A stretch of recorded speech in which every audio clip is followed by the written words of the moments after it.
We have an awesome show on tap for you all today, but first, where are the diehards at? Like this video if you love the Los Angeles Lakers, and if you're clicking on today's show, you have to love the purple and gold. So in turn, hit that thumbs up icon, like the video, and let's get to your trade ideas on today's show.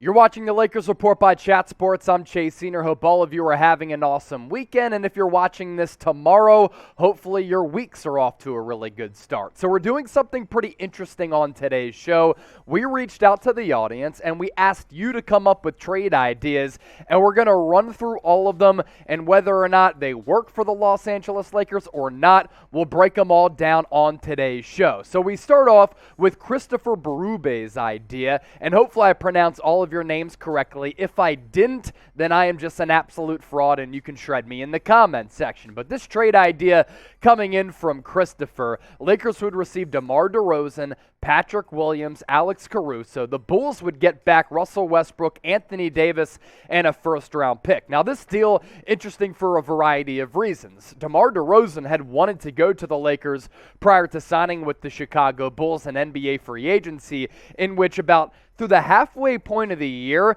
he was a bona fide MVP candidate. Some of the other players coming back to Los Angeles, one of the better wing defenders in the NBA, and Patrick Williams, and a reunion with Alex Caruso. But for DeMar DeRozan, really did have a career revival last year, averaged almost 28 points per game without shooting many threes, up from all of his numbers really across the board with the San Antonio Spurs. And can you imagine if the Lakers had wanted to pay DeMar DeRozan in free agency last year? It would have aided their offense a lot, and if you had him on the floor instead of Russell Westbrook, maybe we're talking about a Lakers team that would have made it to the playoffs instead of having the disastrous campaign that they did.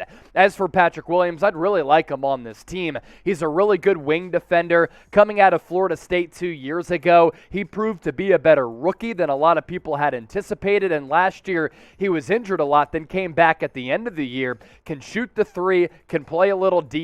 I like that part of his game as he can impact games on both ends of the floor. And as for Alex Caruso, that also turned out to be a mistake for this front office to not bring him back. Caruso and DeRozan wanted to play for the Lakers. The Lakers decided to go elsewhere with some of the other options on this roster, and obviously that proved to be disastrous. They could have really used DeMar DeRozan's offensive acumen and Alex Caruso's defense at those guard spots. They sorely missed both players in those areas last year, respectively.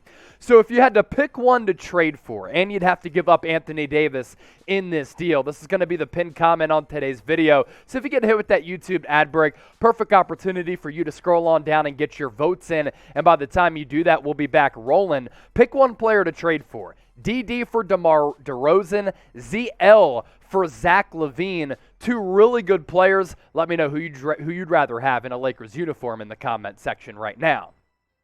Move ahead to Eric Castillo's trade idea. This one a little bit more realistic than the last one. Lakers get Evan Fournier and Cam Reddish. Knicks receive Talen Horton-Tucker and Kendrick Nunn. Now, I happen to like Evan Fournier as a rotational player. I don't like him on the current contract that he's on with the New York Knicks, but if he comes in off the bench, he is a microwave type of scorer that could help out this Lakers offense. And for Cam Reddish, everybody's waiting for this guy to break out. The breakout has yet to happen, but we're talking about a young player who has some upside, a little bit of wiggle athletically, which I think he has some sneaky athleticism to him, because there were a couple of moments last year where he put the ball on the deck and I was like, you know what? He's got a little spark to his offensive game. I think that they would really be able to help out the Lakers at those wing positions. And then for the New York Knicks to receive Talen Horton-Tucker and Kendrick Nunn, THT in that contract just not working out for the Lakers. I thought it was a mistake when they decided not to trade him away at the NBA trade deadline back a couple years ago to get back Kyle Lowry. And Kyle Lowry was beat up throughout much of this year, but his veteran leadership, his defense, and his offense would have been better than Russell Westbrook, and I think Kyle Lowry could have really helped this team. I think that's a mistake in hindsight. Another trade idea to get to. You guys really cooked up some really good ones, so shout out to all of you for that. This coming in from, what does it say, King Maine, Jeremy? King Maine's idea. It's a three-way trade, so he went into the NBA trade machine, and he was putting in that work. Star-studded. Certainly. Zach LaVine, Lonzo Ball, Mo Bamba to the Lakers. Bulls get Russell Westbrook, a first-round pick from Los Angeles in 2026, and a second-round pick next year. Magic at THT, and a 2023 second-round pick. Now, for the Chicago Bulls, I think this would make sense if they decided to rebuild. I don't think they're in that rebuilding phase. I think they're going to try really hard to bring back Zach LaVine. And outside of LaVine, you have players who are ready to win right now. In Alonzo Ball, if the knee stuff checks out, with DeMar DeRozan. You traded for Nikola Vucevic. So if the Bulls decided to rebuild, yeah, you get some draft capital back. You get that salary dump for Russell Westbrook, which would be huge for Los Angeles. And for LA, Zach LaVine, hyper scorer. Lonzo Ball, you get to try it with him again as that floor general of a point guard. And Mo Bamba, he had a career year last year, hitting threes, becoming consistent in doing so. The athleticism has always been there, but he's finally put it together in a complete package. Don't miss out on some of the best Lakers coverage on the entire internet, provided to you by us truly here on the Lakers Report by Chat Sports. Subscribe so you can also get your trade ideas on our next mailbag video. Use that link down below, or even easier for you, just hit that red subscribe button. Next trade idea coming in from Guilty. Gordon Hayward, Buddy Hield, Mason Plumlee, a 2022 second-round pick going to the Lakers. Hornets get Russell Westbrook, Miles Turner, and a second-round pick. And the Pacers receive Kelly Oubre Jr., Talen Horton-Tucker, and a 2021 first-round pick, which is at number 15 on the cusp of the NBA lottery from the Charlotte Hornets. For the Lakers, if you're getting a healthy Gordon Hayward, and you get to get rid of Russell Westbrook, send him to Charlotte as a Jordan guy to play for Michael Jordan, that would be a win, because you're not expecting Gordon Hayward to be on this team for the long haul. But if he can give you 17.5 points per game, 5+ rebounds, 46.5% shooting, and 40% from downtown, like he's been doing with the Charlotte Hornets throughout his Hornets career, 93 games played, that'd be advantageous for the Lakers. The only problem is Gordon Hayward's been there for a couple of years, and you see the games played, 93.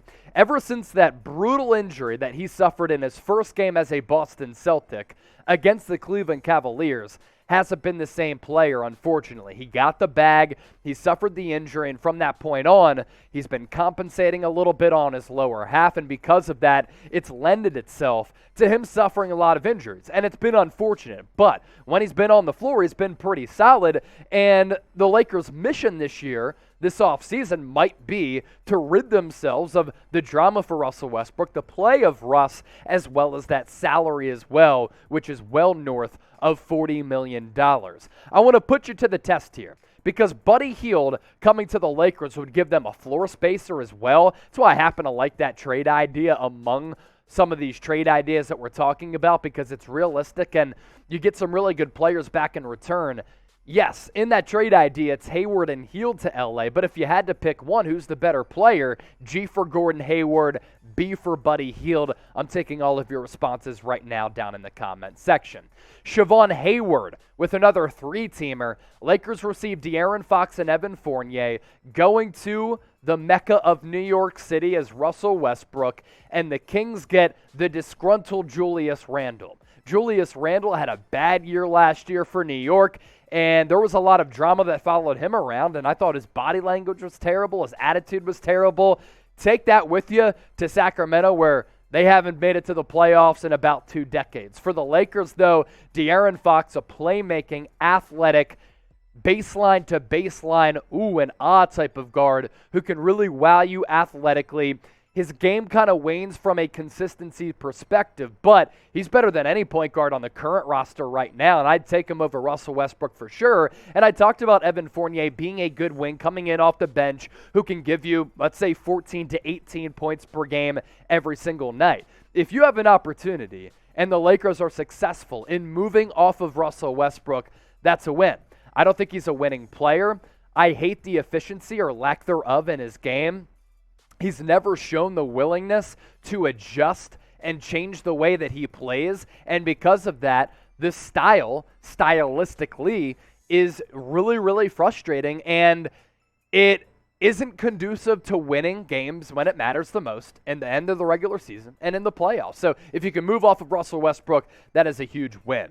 Anthony Nunez with this, once again, it's the front office making up for not making a move, and they trade for Kyle Lowry and Duncan Robinson, who up until the last couple of games against the Boston Celtics in the Eastern Conference Finals was barely playing at all. He was on the outside looking in of that rotation because he's bad defensively, and he went ice cold from the floor. He's gotten more minutes the last couple of games, but that hasn't resulted in a lot of production for Duncan Robinson. Very, very expensive to get back Kyle Lowry and Duncan Robinson. But again, you're trading away the contract for Russell Westbrook, and I think he fits better on the Miami Heat than he does with the Lakers. For Kyle Lowry, I said, you should have traded THT for him. And I know a lot of people have responded and saying, well, Kyle Lowry was injured this year, and he really didn't play all that well with the Miami Heat.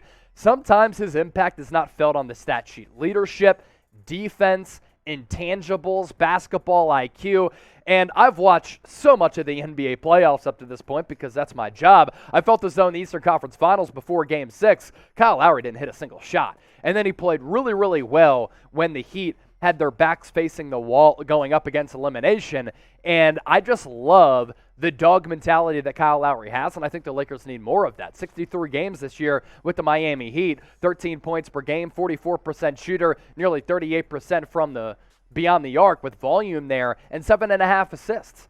That is a much more winning style of basketball and brand of basketball as compared to Russell Westbrook. As for Duncan Robinson, he got the bag, and his three-point numbers the last couple of years have gone down. In the NBA bubble, he was phenomenal. He was fourth in the NBA in three-point shooting at a 44.6% clip. Following year, goes down to 40.8. This past year, just north of 37%. That's a problem. From fourth all the way to 72nd, if he gets more reps and a change of scenery, could that help him? Maybe, but at the same time, this guy did not go drafted for a reason. King Maine's idea number 2. Lakers receive Kyrie Irving and Seth Curry. Nets receive Russell Westbrook and a 2026 first-round pick. Now, producer Jeremy Chuggs is in my ear. He's saying, stay off the weed. For this, the Nets would be crazy to try to team back up Kevin Durant and Russell Westbrook. That experiment was awesome, and it was really exciting for several years there in OKC. But we have to understand that was a long time ago. And while they had a bunch of deep playoff runs when they were together, Kevin Durant's older. Russell Westbrook has been rendered a much more inefficient basketball player now that he's gotten older. I think the Nets would be crazy to, 1, take on that contract, 2, surround Kevin Durant with Russell Westbrook, and then move off of a better player in Kyrie Irving and a very good spot starter, or rotational player in Seth Curry, who is one of the best three-point shooters in the game. So, King Man, thank you for the effort, man. The Nets would be crazy to make that trade, but if you're the Lakers, hallelujah, absolutely love it, and we'll get on the weed if that trade idea is able to come to fruition. Before we get on out of here, a lot of people tuned in from California. It's legal there anyway. Give me a follow on Twitter and Instagram at Chase_Senior. It's the same handle on both social media platforms. Here at Chat Sports, we're really starting to churn out much more NBA content with the NBA playoffs progressing, NBA draft right around the corner, free agency not shortly thereafter that. Hey, we got you covered for the best NBA coverage right here on the entire internet, so hit me up on Twitter and Instagram so you can stay in the know with all things hoops.